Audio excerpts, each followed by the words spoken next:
All right, we're rolling. Hello and welcome to the Kingdom Strength Podcast. I'm Troy, your host, and we have a very special guest today, Krystyan Lazarin. He is a absolute stud unit out there on the court. He is a sponsored tennis and pickleball athlete, and I am so excited to get into the conversation today, talking about all things racket sports, into training and recovery, injury prevention, things like that. So I'm very looking forward to the conversation today. Krystyan, thank you for being on the show. Thanks for having me. I'm Yeah, excited to be out here. yeah, for real. And I know it's going to be a lovely conversation. Before we get into the meat of the discussion, could you just tell the listeners a little bit about yourself? Yeah, most people that know me as a racket sport person. So it's somehow related to tennis or pickleball. And actually now I've actually gotten into padel, which is like a third sport I've been playing pretty I'm competitive. not familiar with that. But I'll have to show you sometime. It's really fun. It's going to be the next wave coming after pick. Trust me, there's Okay. people being built already. You'll start hearing it. But It's called what? padel or Padel. paddle. Very Okay. big Spain in South America, Okay. Central America, but it's getting big here. Interesting. I just played this morning actually. No way. Okay. But yeah, so everyone knows me as like you play tennis or you play pickleball or something like that in some respect. Kind of what's defined me and pretty much my friend circles from that. But yeah, came from Corpus, little bitty Corpus, South Texas, and in Austin, lived in Dallas, and now I'm in Fort Worth. hmm And from my understanding, is the sport has taken you different places, so that's pretty cool. Yes. Yeah, I know most people don't know, like, I came from a pretty humble beginning with no one in my family really into sports. No one in my family really traveled or been on a plane even to this day. Yeah, so tennis was, the initial sport, that really opened the doors, and that kinda opened the doors for the other ones, but tennis is still my main focus and my first love. Yeah.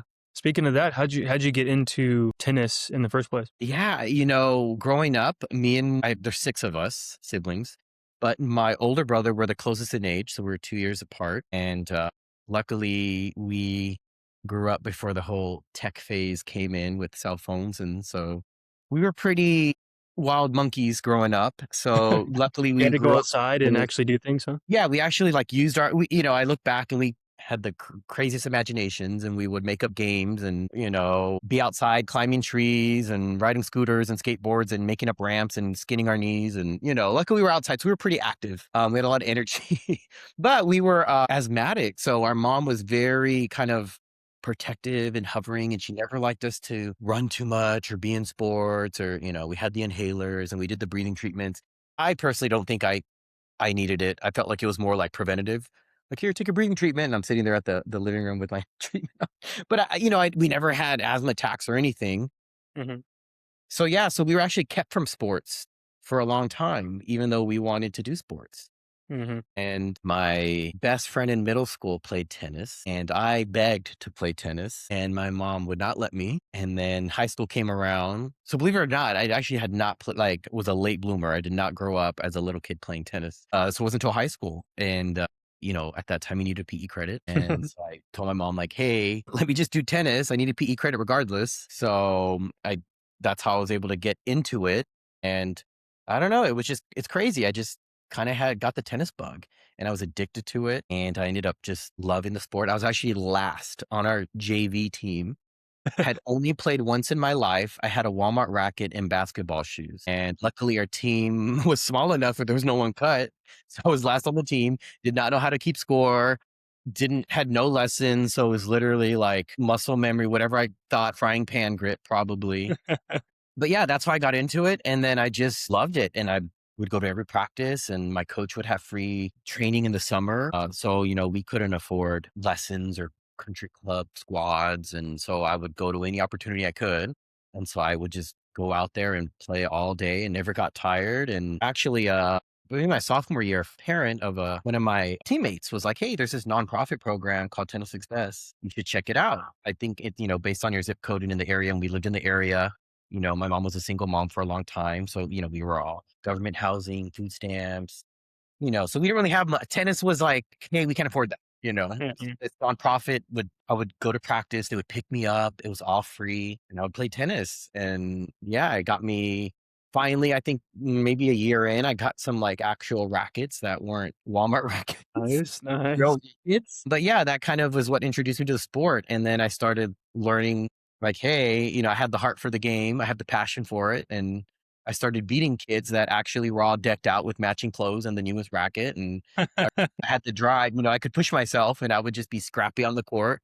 And then I just got better and better and better. And, by the next year I was on the varsity and it's a lot more depth to the story, but in a Mhm, nutshell, that's kind of how I got introduced to it. And it kind of traded off because then academically, all the smart kids were in tennis. So I did whatever they did. And then mhm. literally tennis is what got me to go to college because Nice. by the time into junior year, senior year rolled around and everyone was like, hey, time to go to college and apply.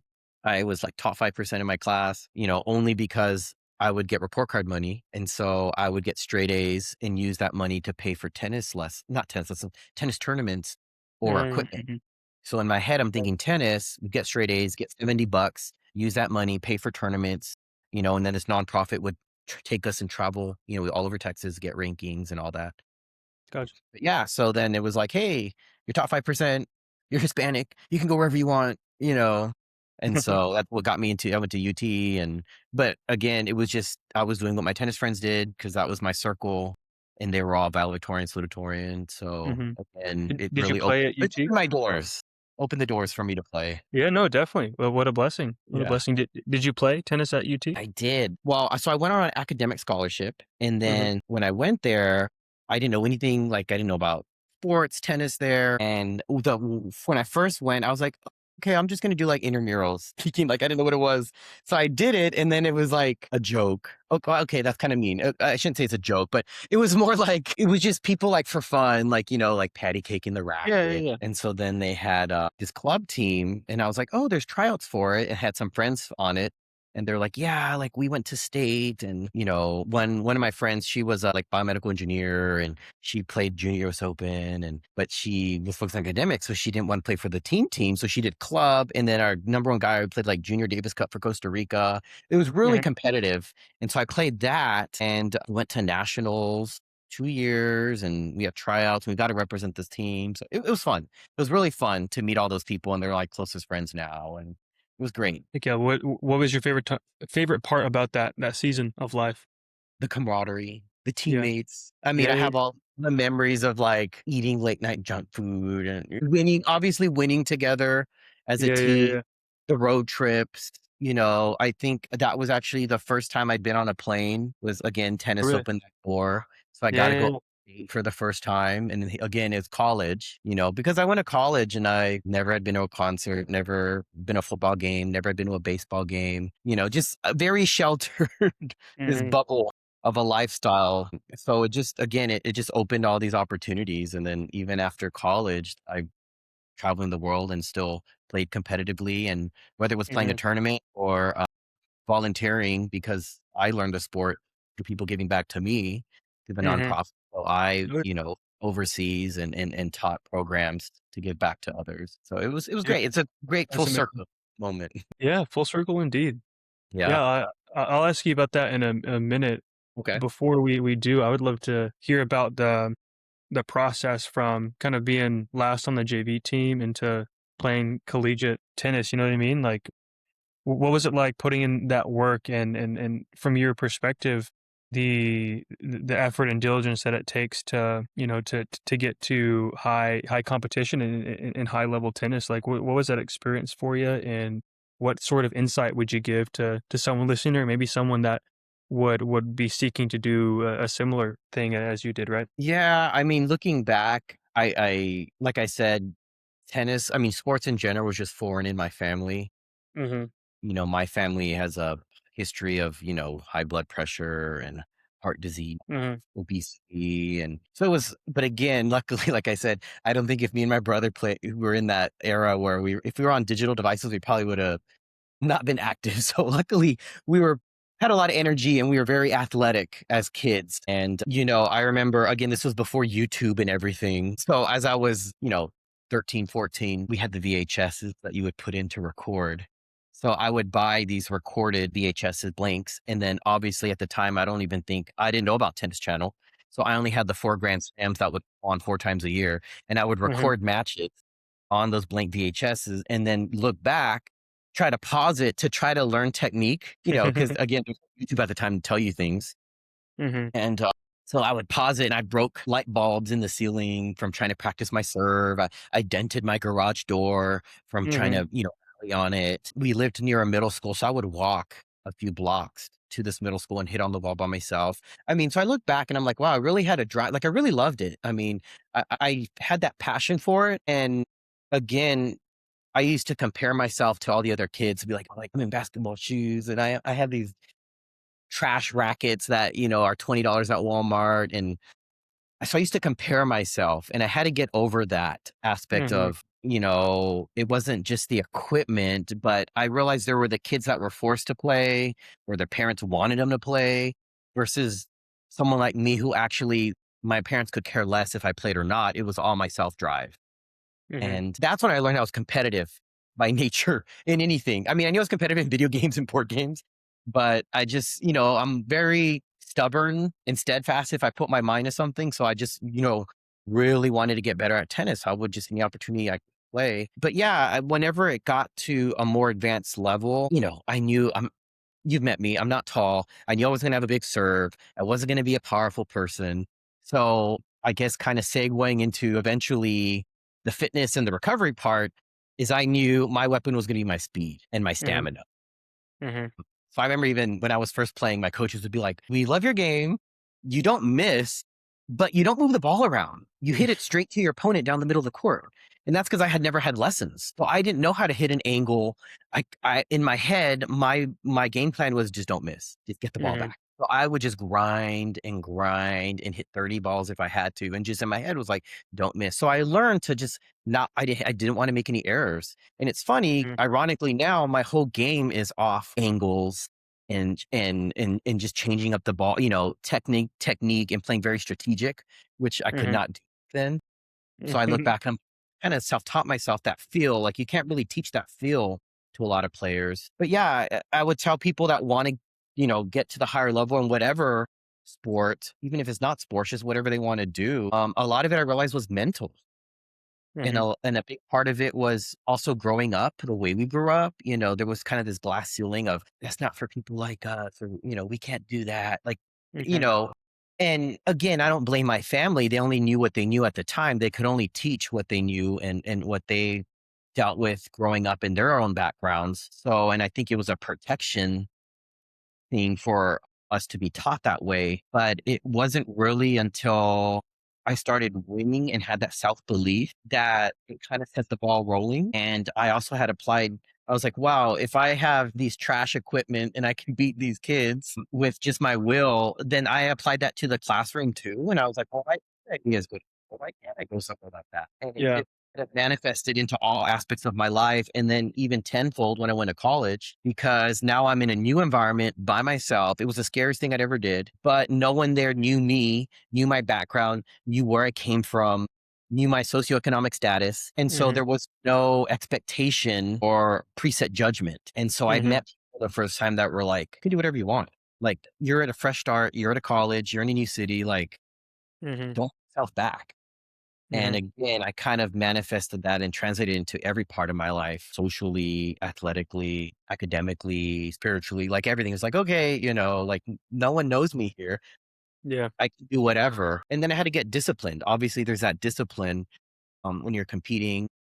But I think a big thing was I had that fire. I was so competitive. I always tell people I hate losing more than I love winning. Rather, I just hate losing. I just hate losing. And which is scary. And I have to kind of contain it because everyone's like, "You're so nice. You're the nicest person." I'm like, "No, you haven't seen me lose." Like, I'll be confident. I'm a sore loser. I'm a sore loser. Like when I lose, I would like, no one talk to me. I'm gonna go sit in the corner and I'm gonna, pig out later and I'm gonna just eat junk food. I don't care if I get sick from it. And so I'm getting better at it. I've gotten better. But Mhm. but yeah, I mean, What it has just kind of prompted that shift or getting better? Is that something you've acknowledged that, hey, maybe that's not the most productive mindset, or yeah. what's the thoughts Now there? Now there's more resources, and I've seen and listened to other people and players, and you hear, they say tennis is like 75% mental and 25% physical. I mean, people change the percentage, but they always say mental's more part of it, especially, because Yeah. tennis is one of those few sports. I mean, unless you're in doubles, but one of the few sports where it's just you out there. It's you in yourself. There's no on-court coaching or even in high school. I mean, a little bit, but not really. I mean, in the middle of a game, they're not going to stop the point and tell you what to do. So it's really a mental battle with yourself. And a lot of it comes from experience. I mean, there's so many matches I remember and I knew it was my mindset. Either I went in there thinking I couldn't win, or I got so upset because of a shot I hit out and I didn't let it go, or someone cheated me and I kept it angrily inside me, or someone pegged me with the ball and I got pissed. And it's these mental battles you have to deal with yourself. And that's the one thing in the sport is you have to just have short-term memory and be like, okay, I Hmm. can't change it. All I can do is it's how I react to it.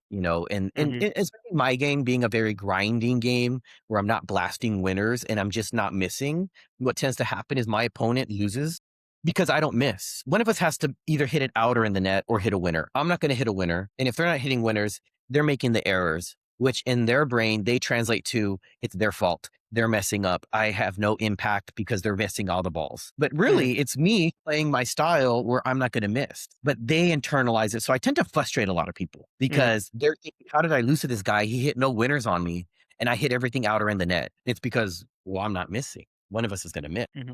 you Hmm. know? And so I would see a lot of my opponents would lose because get frustrated. And obviously Hmm. that me up seeing how they're reacting. And so I was like, okay, I don't want that to happen to me. I don't want to give away my emotions to my opponent. And then the Hmm. other the other second thing is probably once I got sponsored at the time, I think it was like number one in Texas in singles, doubles, and mixed at the same time. And and I was a teaching pro at the time. So I was teaching at a facility and it was a very good gig where they were like, hey, teach when you can. And when you have tournaments, you can go travel, just shout out to us as the facility where you're at. And they would let me play tournaments. And Mark Gonzalez was my Yonix rep at the time. And crazy enough, he's from Corpus. I'm from Corpus. So there was that connection there. He now Hmm. lives in outside of Austin, Georgetown, I think. And he grew up in the same house that I grew up, that my mom still lives at to this day. He grew up in that same address with his Wow. parents. I mean, just small world, which we didn't well, like 3 years ago, maybe. I was at the US Open in New York, and there was a Yonix event in New York that I went to a player party, or it was like to start a kickoff for the US Open. And I actually talked to him, and we had known each other already for like over 10 years. And then I brought it up and he's like, no way. And he said the address. And I said, that's my address. That's My mom is crazy. still there. And it was just crazy. But yeah, so then being sponsored, obviously you could conduct yourself in a certain way because you're playing for more than yourself. Hmm. Yes, you play with a team, but it's a little more different when there's a sponsor behind you backing you. Cause then you're like, okay, I can't look like a jerk or a douchebag on the court, cause then no one's going to want to, partner Yeah, with if he's you. representing the brand, yeah. Yeah. So that also was a big proponent to me being like, okay, how do I want to represent myself in this brand and be a good ambassador for them? And so I was like, okay, don't look like a brat on the court anymore. Yeah, so it sounds like it was kind of a shift between, okay, you're trying to manage your own emotions so you don't get flustered and keeping your head in the game. And it's interesting that you've noticed your opponents, you kind of unintentionally perhaps fluster them because you're just not missing. That's just part of your game style, right? So I think it's good you've made that acknowledgement. Hey, like when I get upset or frustrated, it ruins the game, and that's across all sports. If you're thinking about errors, you're more likely to make an error, right? So it's good to keep your mind on the game, stay focused, and again, if something happens, just water off your back. You're just moving Yeah. on, and Like, and I like the piece too with representing the yeah, literally represent the brand and wanting to be a good ambassador. I think that's a noble thing as well. I've had matches where I've made grown men cry playing me. It's ridiculous. Like I've seen tantrums on the court, like literally on their back, kicking their Hey. feet, banging. I mean, I played someone and they banged their head with the racket and oh, no, they punched their strings too, and then their knuckles were bleeding.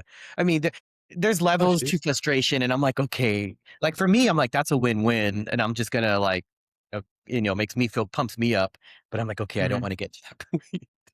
I Yeah, felt no, like that, totally. but I'm like, okay, stay cool, stay cool. Stay cool, stay cool. Yes, sir. Yeah. So tell me a little more about Yonix.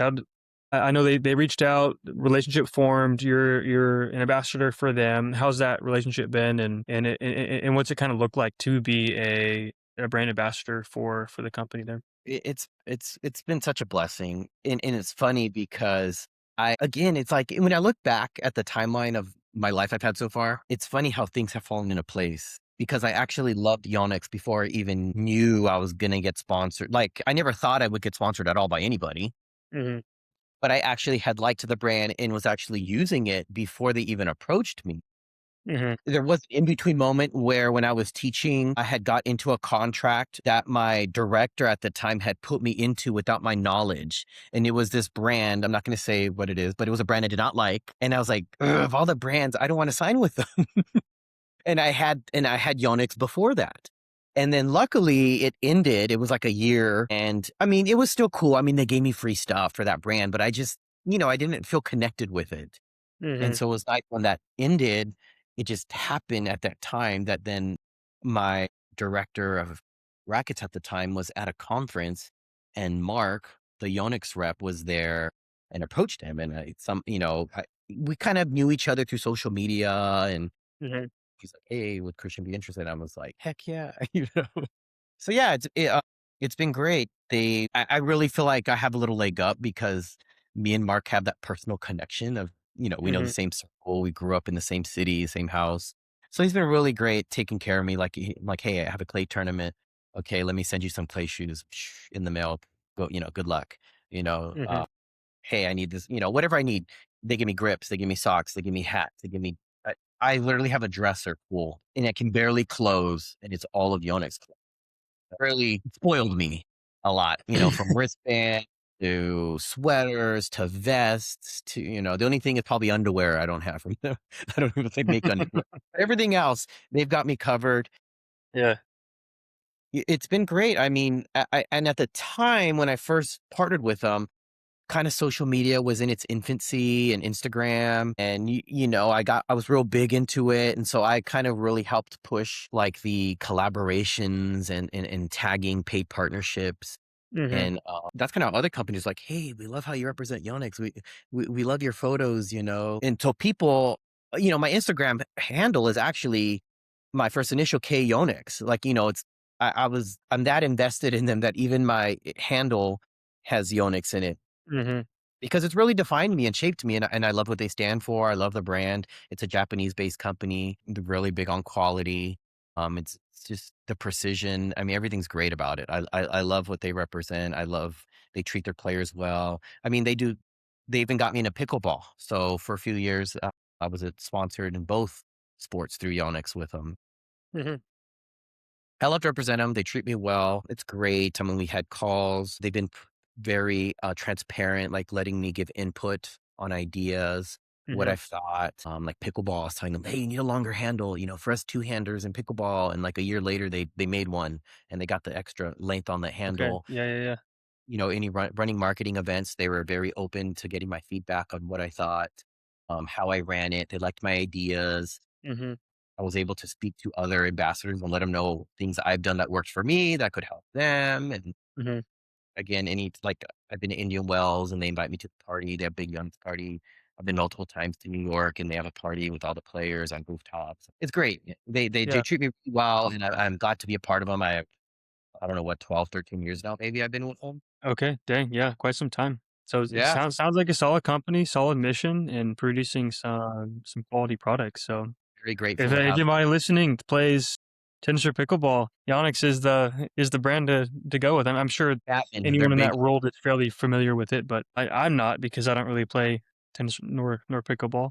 I've done a couple intramural leagues myself, but that's mostly just the social aspect of it. Yeah. Parker University, the grad school I went to, they do an intramural league for pickleball, and I was notorious for just chatting with people as they walk by the court while we were playing. So it frustrated my partner at times with that, but Focus, Troy, that's okay. focus. Yeah, I know, right? I know. But hey, so you talk about brand ambassador being sponsored, this, that, the other, and I think it's a good time to bring up Stretch Zone. That's Yes. where you and I met. So you're an ambassador for them, and they provide passive stretching. and it helps you kind of on the recovery side of things and staying mobile and getting the tissues ready for your performance that you're doing day in day out. So I would love to hear about your experience there if you wouldn't mind sharing, and then kind of weaving that into what you do on a regular basis as far as recovery and injury prevention, things that you've implemented yourself throughout your years of playing the sport, and particularly as seasons have changed too. I mean, you're not that you're old by any means, but you're not the spry young chicken that you used to be in college, right? So I would love to hear about how that shifted for you, anything that's changed in your regimen, in your routine, and just to give some ideas for some listeners out there who might be in a similar boat and still wanting to engage in athletics and in sport throughout their seasons of life. Yeah, it definitely changes when you're no longer a spring chicken. Now I'm an age 10 or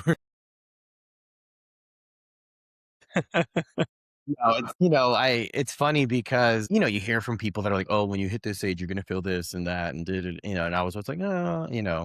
And knock on wood, I've never broken anything or had anything very chronic, Mhm. surprisingly for how active I am. And I used to You be the take one care of all my yourself, friends though. knew me as. Yes, you know, probably the last 10 years, I've really focused on my workouts being functional and mobility. But again, a big credit to that is stretch zone. I was so bad. I was one that never stretched. Even now, try to get on myself, but I mean, even looking back when I first started playing and played tournaments, I would just go on I mean, of course we have like our 5-minute warm up, but I wasn't one to I didn't know a dynamic warm up versus a static. I mean, I was just, again, I didn't grow up in a family of athletes. I didn't really have coaching. It was in high school. It's like, there's so many kids. No one's going to sing. You're not going to single you out and be like, okay, this is, how you should properly be an athlete. We just went out there and played and they just win.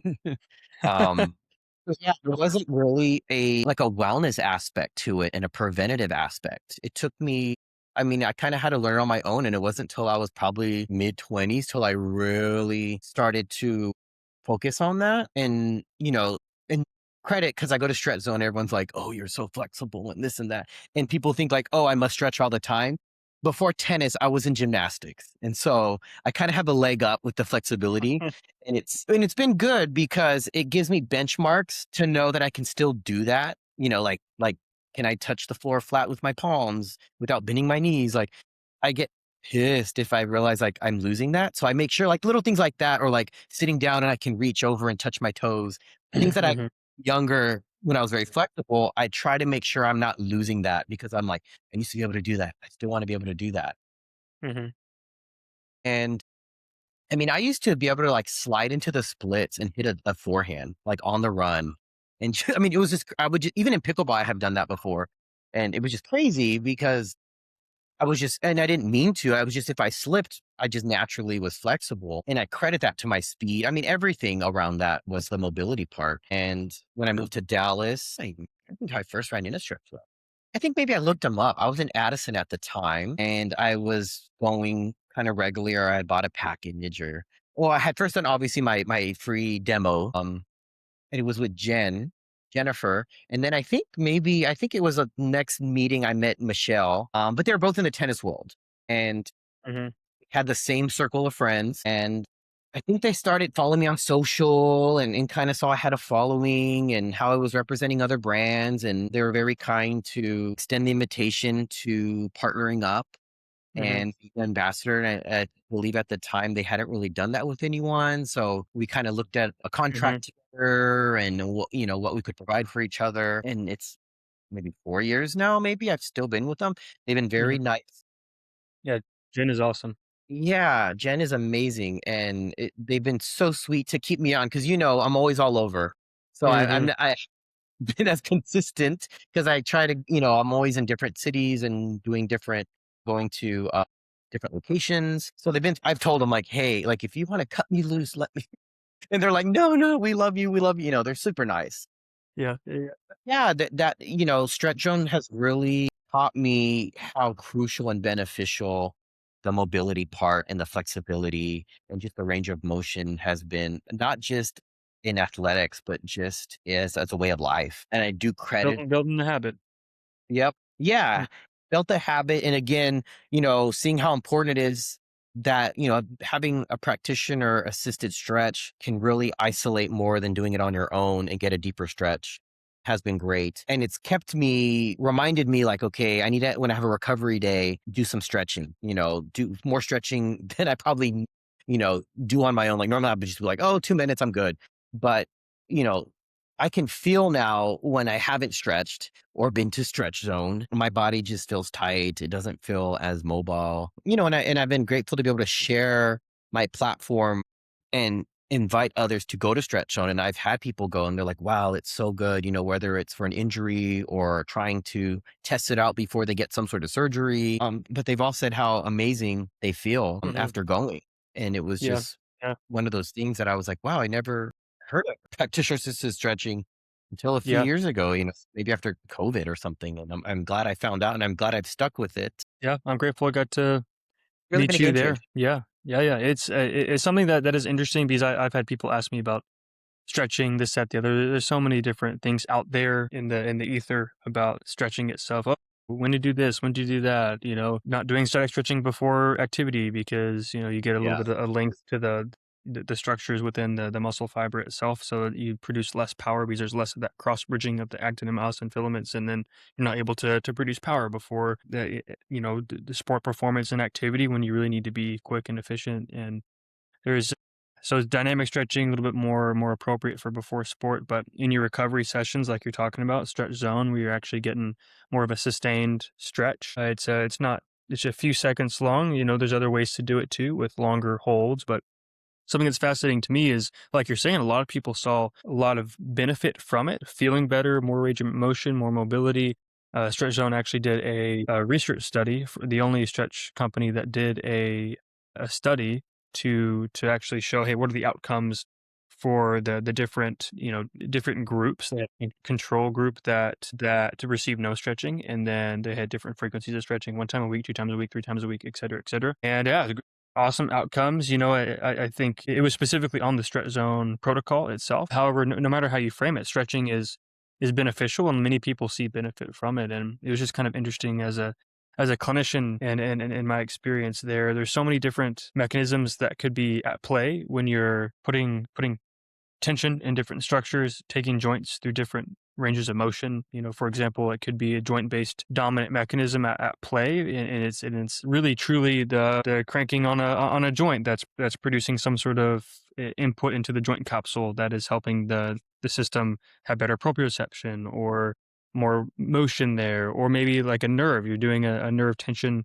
maneuver and then you're actually getting some application there, and in most cases I think that's the most likely the case, or even myofascial tissue as well. That's where it's most likely viewed by the common public and people that are going, oh yeah, I'm here to stretch out my muscles, this, that, the other. So no matter how you frame it, no matter what mechanism is going on, whatever you subscribe to or whatever the individual may be, what the stretch zone provides passive stretching. You're increasing mobility, putting force through tissues, and increasing joint range of motion. So that's never a bad thing per se. And of course, they do their screening to rule out if there's any medical issues, this, that, the other. So they'll get you to where you need to be if you need to be at a clinic seeing another provider. But I was content with the way Jen went about it and the whole team there, and I'm grateful that they're helping people out, helping people feel and move better. That's the name of the game. So anyway, I didn't anticipate going on that tangent about stretching, but thanks for listening, and thanks for being an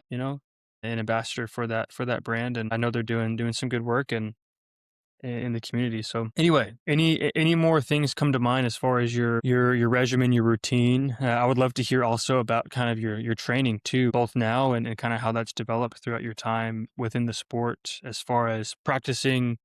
What your resistance training and cardiovascular training have looked like to help you prepare for the demands of tennis and pickleball. Yeah, I actually have a pickleball money tournament this weekend in Carrollton. I'm doing singles, doubles, and mixed. So I'll be playing 3 days. One of the things I wanted to highlight is, a lot of people, they see this pickleball boom and this trend, and you get so many injuries. Because a lot of people don't realize when you play pickleball, there's the kitchen 7 feet from the net. You can't go in there unless the ball's bounced. So you have this unnatural motion of your lower body being stationary and your upper body hinged and you're leaning forward, to swing at these balls. And so I try to tell people it's so crucial to, of course, have a good core strength for your lower back, but at the same time, that mobility, that flexibility, the stretching is, I feel like, even more crucial in the pickleball aspect, just because you're so low, the ball doesn't bounce as high,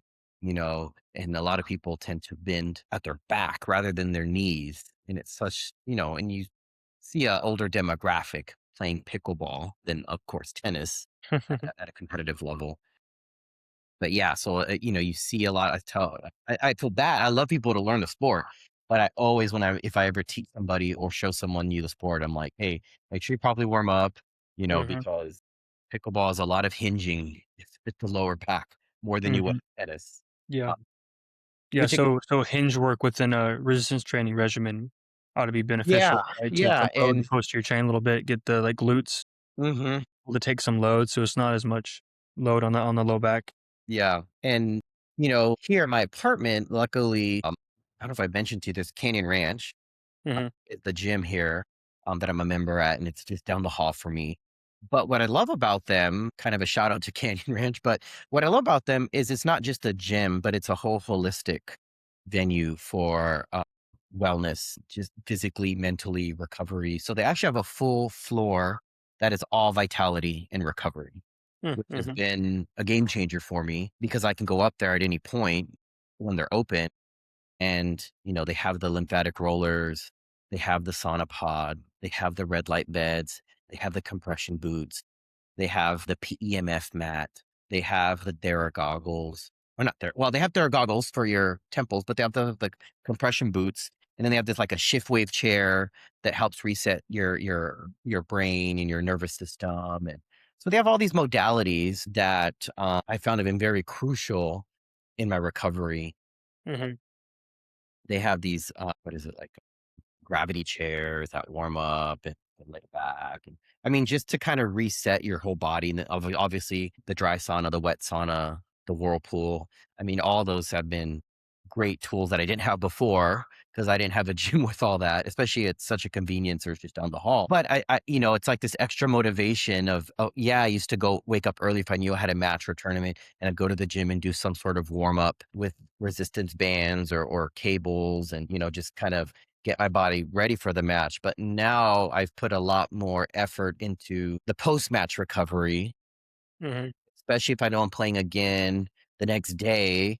Because I tend to not feel it till I wake up, and then I'm like, "Wow, I didn't stretch, or I didn't recover." So, I would say the modality I use the most is the red light therapy. They have the full bed in the Vitality at Canyon Ranch, but I do have my own devices at home, so I'll use that.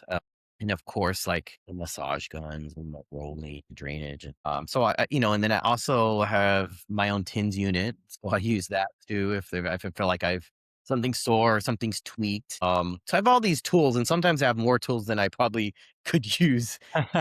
Closet. And I think that's a good point too. With say like you're training, you're on the court, you're doing your stuff in the gym, you're doing your resistance training, accessory cardiovascular training, however you frame your program and what you're doing and when the season is, that, the other. And of course, getting sleep and proper nutrition, those are going to be the biggest things from a recovery standpoint.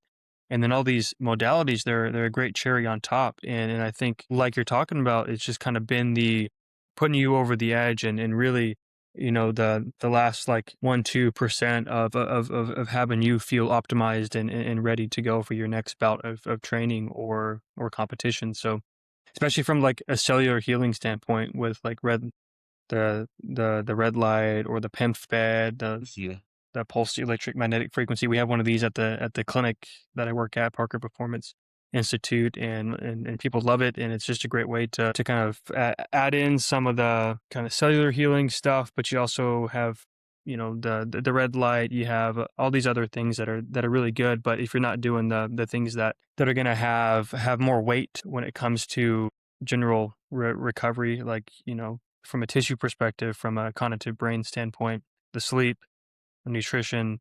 getting everything controlled from a inflammation standpoint. All that is going to come into play. Load management too, when it comes to recovery and being wise with how you structure your program. All that is important to consider. And I love how you're talking about them. I think we could have a podcast on modalities too. I've been looking more into some of this stuff too with the things I'm using at the clinic and the research behind it. It can be quite fascinating, and some of it's just like, shoot, I wouldn't hang my hat on some of these articles because they're pretty few and far between, and but you also go with what you see anecdotally with what the outcomes are as well. So I think that could be an interesting Yeah. discussion too, to kind of pull up some literature on various modalities and different ways to implement it into a program. There's so many out there, and I feel like it's been exacerbated, of course, with social media and Instagram. Yeah, yeah, yeah. And people are like putting so much weight on it, and you're like, Yeah, hey, you see like, these tools, and yeah. I think can be overwhelmed, or they can get caught up in trying like what's cool, and Mhm. and again, I mean, a lot of things you touched on, I'll try to answer them. So I guess like the training part has been, it's different because sometimes I'm like, okay, I'm playing today, so I won't work out. But it depends if I'm going to like play 3 hours, and am I burning 2,500 calories? You know, i- do I have a tournament? I'm not going to, go hard the days before. And I've really tried to do a lot of strength training because it's so crucial. And I know I don't do enough of it. And so I tend to like, if I do like some sort of group class or fitness class, I excel in the stamina part. I can go for days. But then if it's some sort of strength training or like pull ups, or, I'm dying, my upper body is, I look stronger than I am upper body wise. But I've really tried to focus on making sure, like I used to just, okay, it's down the hall. I'm going to go sign up for 2, 3 classes, group classes. But I've now tried to tailor it to quality workouts than quantity. You know, and is this specific group class going to benefit me somehow on the court in strength, speed, agility, explosiveness? Is it somehow functional for me in what I like to do, or is it helping me? Mhm. So I don't just go there to be like, okay, I feel fat. I need to just burn some calories. I'm just going to take this random class. Like, okay, let me do something that's going to benefit me in some aspect, and strength to be Mhm. something that will have some sort of benefit on the court, whether it's again speed, agility, explosiveness, or maybe injury prevention. Uh, Mhm. and so, like I also had to mention, like I do a lot of yoga, I do a lot of Pilates. So, on like a recovery day, I'll try to do that. One of the things I was really bad about is I would overtrain, and Mhm. I was so bad at taking a rest day. And luckily, now we have all these devices, so I have like this little Oura ring here Mhm. that tell me, and I have a Whoop. So all these things that I now track my metrics, my stress levels, my recovery. How far can I push myself? Mhm. And these devices, I think, if you know how to use them right, can be beneficial in terms of knowing when's a rest day versus when's a push day. Because I've gotten to the point where I've actually lowered my immune system so much because I was overtraining and I wasn't sleeping. And, the Oura ring would tell me, like, hey, you need to slow it down. Hey, your heart rate's elevated. Hey, your HRV is dropping. Like, your trends are off. Something's going on. And so I have had to tell myself to slow down and not, I used to wake up and I would do 4 classes back to back at the gym, from like 6 a.m. to 10, I would just do one class over, I would just, because again, I wasn't getting tired, but I would just be like, oh, it's going to help me. But then I'm like, okay, it's better to have a quality 45-minute. I could even probably burn more in a good 30-minute class than just trying to stretch it out for the heck of it, and, not really Mhm. thinking behind it. So I've tried to tailor it where I do something depending again, am I playing that day? Am I not playing that? If I'm playing that day, then maybe in the evening I'll do some sort of stretch, or yoga, 30-minute, something a little more relaxed. And then if I know I don't have a tournament on the weekend, then I can push a little further and maybe do a little more strength training or intervals on the treadmill. But like you said, the last two to touch on is the sleep and the nutrition. Sleep probably the last 5 years has really been my priority. Not that I'm perfect at it every day, but I've really seen the benefits of it. Mhm. And especially with these smart trackers that I have now to see, okay, am I eating too late at night? Am I waking up? Am I restful? And so I've made so many changes, like, okay, I have my blackout curtains. Okay, I have my temperature between 65 and 68. Okay, Mhm. I have my sleep mask. Okay, I have my hatch alarm that is not going to, abruptly wake me up. It's going to slowly rise and, not jolt me. I have an Oura ring to track me. I have a Whoop to track me. I have my weighted blanket. I have my little pillow between my knees or my pillow behind my pillow on my neck. And, I have my sleep sound that goes on and it helps me go to sleep. I have my red light blocking glasses or blue light blocking, sorry, my blue Mhm. light blocking glasses that I'll put on at night. And I'm still struggling to like, okay, don't do your doom scrolling, read, put the phone away, give Mhm. yourself some time to Yep. not, disrupt the melatonin produced in your head, from all these screen time. So Yeah, yeah, well, it's those are been good very strategies. yeah, and you feel the difference. When I Mhm. sleep good, I feel good. And my devices will correlate that. If I have a bad score, I feel bad for the day. And so that's where I really swear by these devices because I do see a correlation between, okay, my score is good, I feel good. My score is bad, I feel like dirt. And so little things like that, I just would not know about, okay, eating too late, you know, staying up too late or having a consistent time of going to bed, keeping it consistent, not staying up late one night, it's just not. Mhm. I think that's huge for a lot of Yeah. people to hear too, being consistent with what time you're Yeah. going to sleep, what time Yep. you're waking up, because I feel like that's pretty uncommon from at least the people that I work with and Yeah. I talk to. Yeah. And, it's tough. It can be really tough depending on what's going on that day, but Like, I think that's I important felt like journaling piece. to get Mhm. like clear your brain at night has been really beneficial if I do that. Mhm.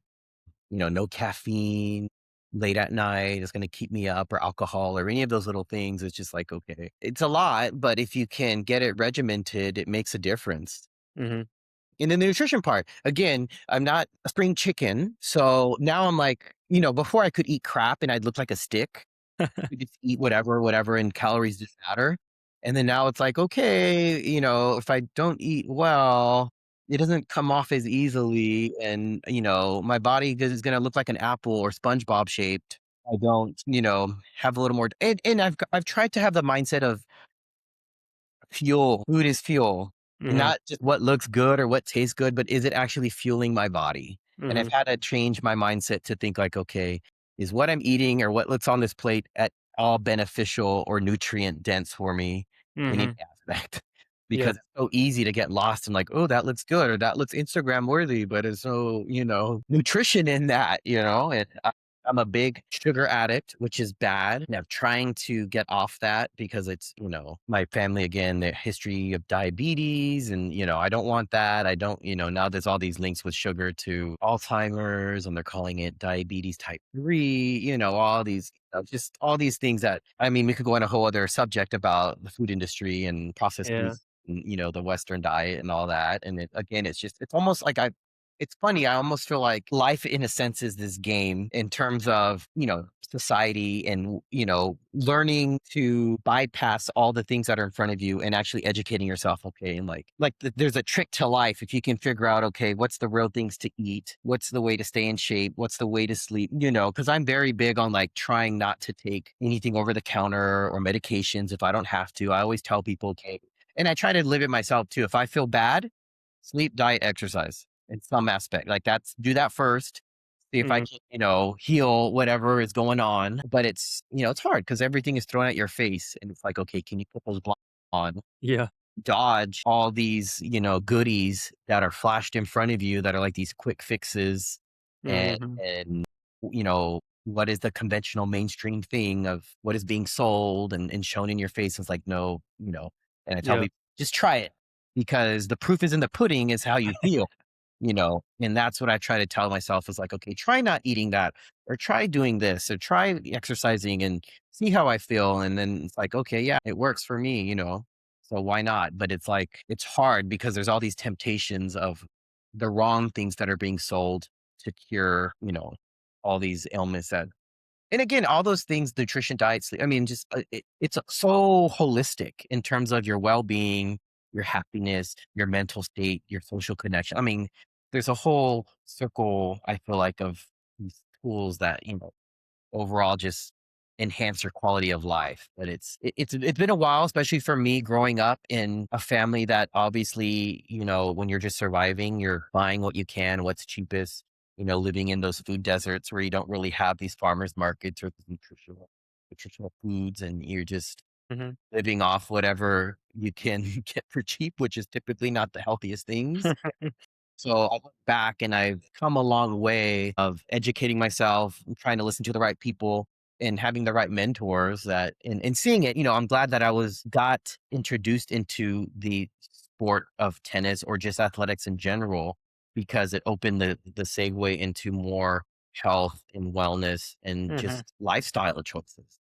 Yeah, no, and I think you're on. I think you're cooking right now with a little monologue there. I think it's people love quick fixes. The next big thing I think that's just human nature and big and just very prevalent within the culture these days too. It's like, hey, what's going to get me to point A to point B the most convenient way, the least effort possible.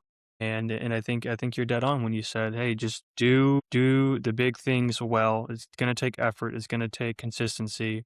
Sleep, diet, nutrition, it's the same old story, right? Nothing's new under the sun, and I think it's good to remember that. And I think that's very very relatable of what you're talking about right now. I think also very relatable was your approach you're talking about with the training too, where people get bogged down is following a specific program and wanting to do things perfect, cross every T, dot every I. And if you do have a specific goal, you ought to have a specific program, right, to hit said goal. That is very important. If you're trying to capitalize on a certain adaptation for you, like you were talking about with, strength might be something that you personally might need to work on, and it could be kind of generally building that capacity might help you on the court, especially when it comes to kind of that power output, transitioning the force from lower extremity to upper extremity in rotational sort of movements, and working on that strength, working on that power. So there's different periods of the year you might want to work on that and ways you might want to program it. But I love what you were saying about listening to how you're feeling as well, because everyone's in different seasons of life. Everyone responds to stresses and load and whether it's load in the gym, stress in the gym, or stress in everyday life, people respond differently, and the system definitely can take a beating. So I think having metrics like you're tracking and understanding, hey, I might not be able to hit this output on this day, so might have to pivot. And I think it's okay to be free with how you're doing things and how you're programming, because not everyone's training for a particular match or event. It's okay. I think it's relatable to hear to just from a general perspective, like, hey, be consistent, go in and get something in, but it can adapt based on how you're feeling. Tracking things like with the Aura Ring or Whoop. I think a lot of people use those devices, but I don't think many people actually track it and let the data inform their lifestyle or decisions that they're making. So I think there potentially is a missed opportunity there, and I think you're doing it right, and I'm encouraged to hear the way you're implementing the metrics and data and something like that into your lifestyle, into your training, into what you're doing from a recovery standpoint, from a sleep standpoint. So anyway, I just wanted to touch base on that because I think it is particularly relatable to just the general population and people that might be listening to the podcast today. So I think the many things you've tried with optimizing performance and getting you ready for matches and being out there on the court is good experiences, relatable experiences in ways that people can maybe listen and apply it to their everyday life too. So thank you for sharing all of that. Of course, yeah. And there's a lot. I mean, you could just go on and on. But for me, the hardest struggle is the nutrition. Hmm. But, and I have so many friends who are like, hey, and I look back and I'm like, wow, like I would really should be a balloon with what I eat. And so I'm grateful. Like I have like this like bionic body in a sense. So I'm like, wow, like I I mean, should you're burning a lot of calories too.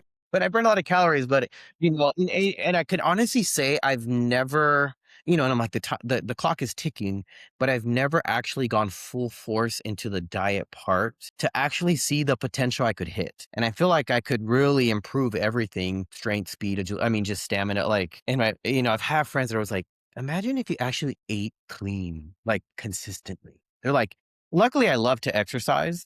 Like, I know there's people that like, they hate training, they hate the gym part, they hate the off court part. I love that. Like, I just love working out. But if I could implement the eating part of it and just eat, like I have friends that are so disciplined with their eating and then maybe they hate working out, but they're like, oh yeah, I haven't eat sugar in so many years or breads or whatever. And I'm like, I could not do that. They're very strict. Yeah, yeah.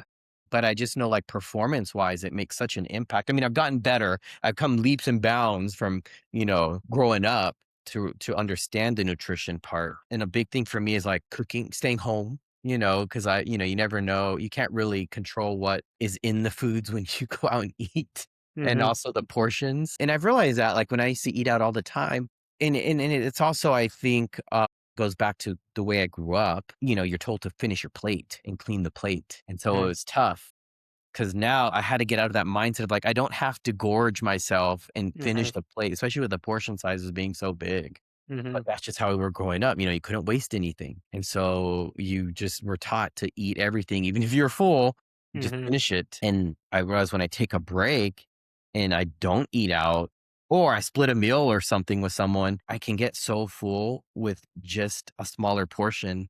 And then my body adjusts to it. But the moment I go back to like eating a bunch, then get in this pattern of eating up. So kind of, like you said, it's just small changes, but being consistent, just being consistent with it. I mean, I think it back to like, I hated running and I never ran more than a mile and I hated it. And then I got in, I did it. And then someone asked me to do a 5K. I did it. And then I did a 10K. Then I did a half. Then I did a full. Then I've done Mhm. ultras. But it was something that I just never in my realm of thought that I ever think I would ever run. And people are like, how can you run that long for 5, 6 hours? How can you just keep doing that? And it was weird because I'm like, yeah, I don't know, but I just built it up.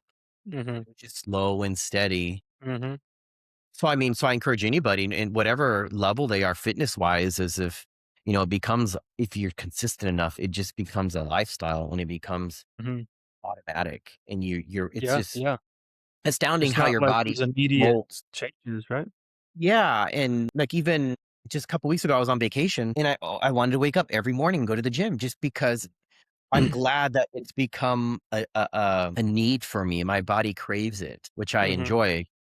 But again, I don't think if I had this prolonged lifestyle of fitness, I wouldn't like that. Like I know I probably would have just been like, I'm on vacation, who cares? Not saying I didn't pig out nutrition wise, but at least I feel, just like stretch zone. I crave the stretching, I crave the mobility, I crave flexibility. It's the same thing with the fitness and the exercise. I need to break a sweat. I crave getting my heart rate up. My body desires it in some aspect.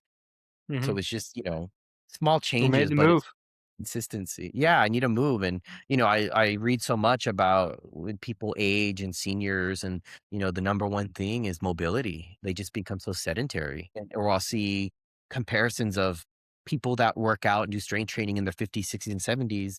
And they're like upright, they're not hunched, they don't have the Mhm. walker. Of course, everyone's different, but you just see if you can put these lifestyle changes Yeah, yeah.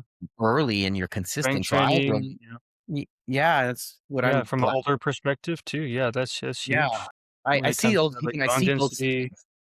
Yeah, yeah, yeah.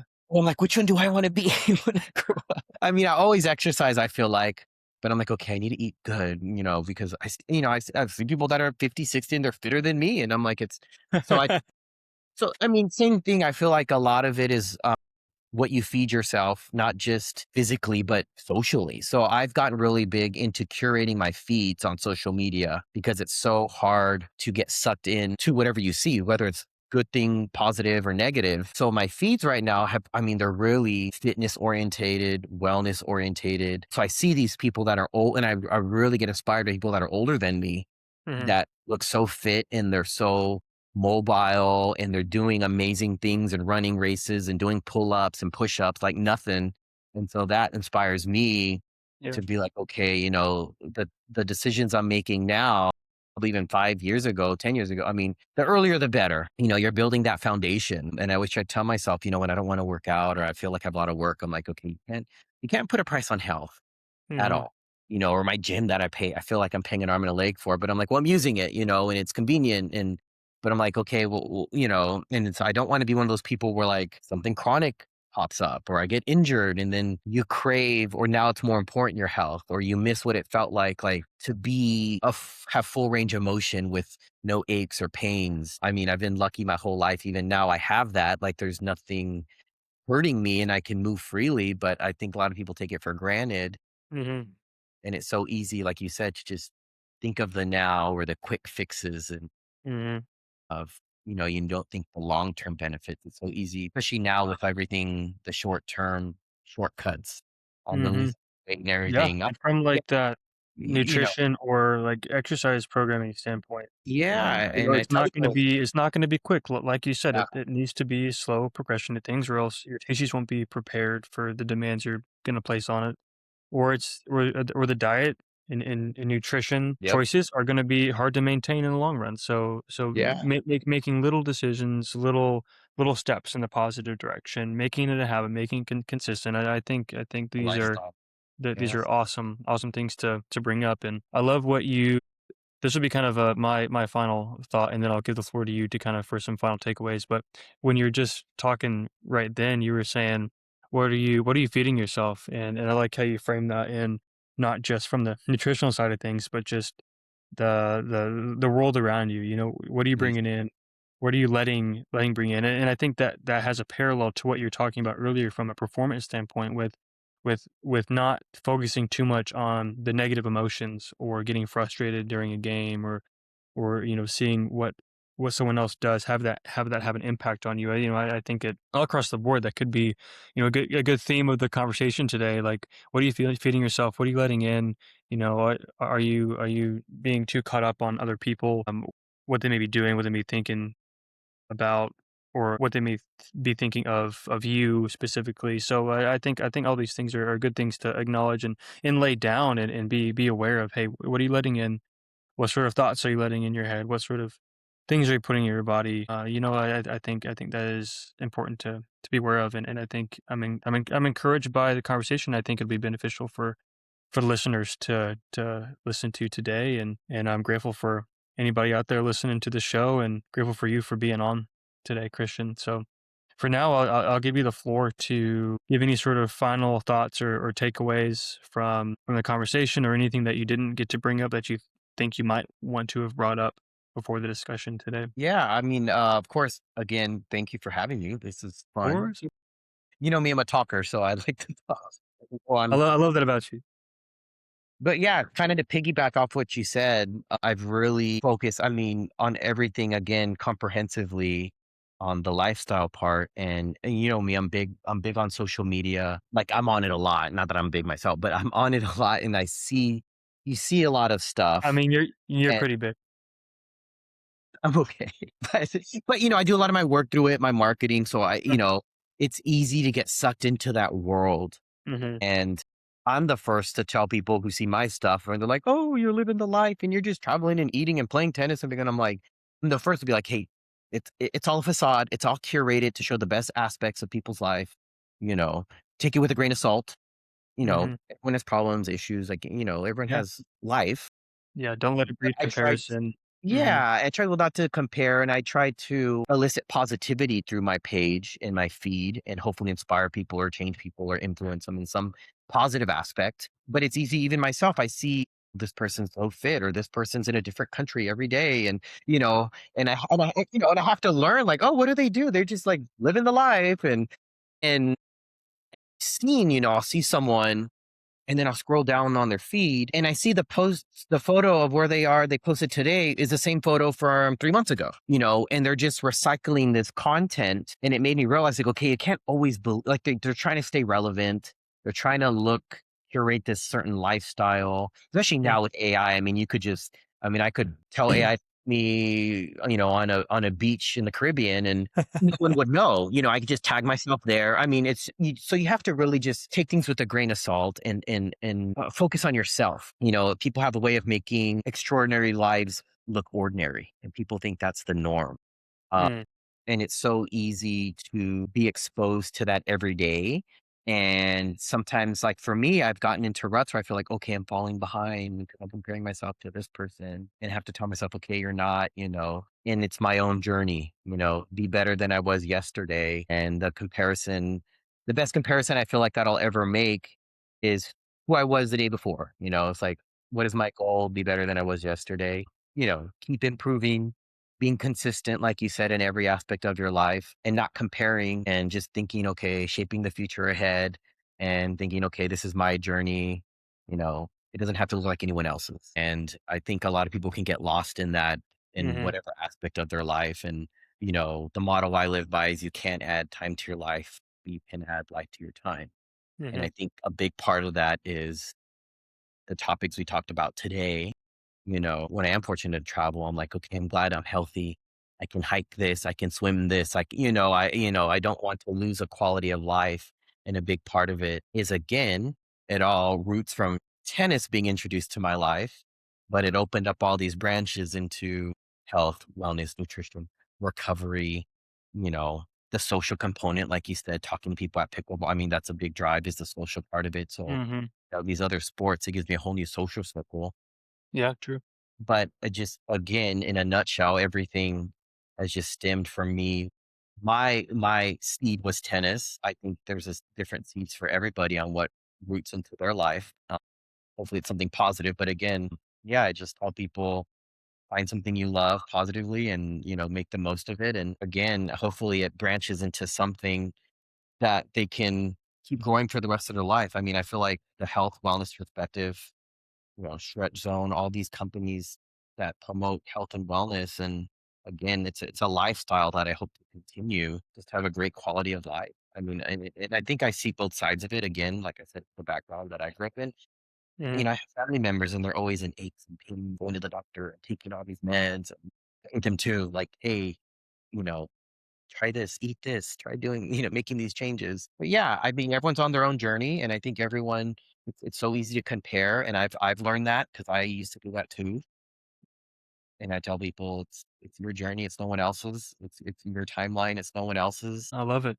I think those are some encouraging and helpful takeaways. So thank you for sharing. Again, very grateful for you being on the show today.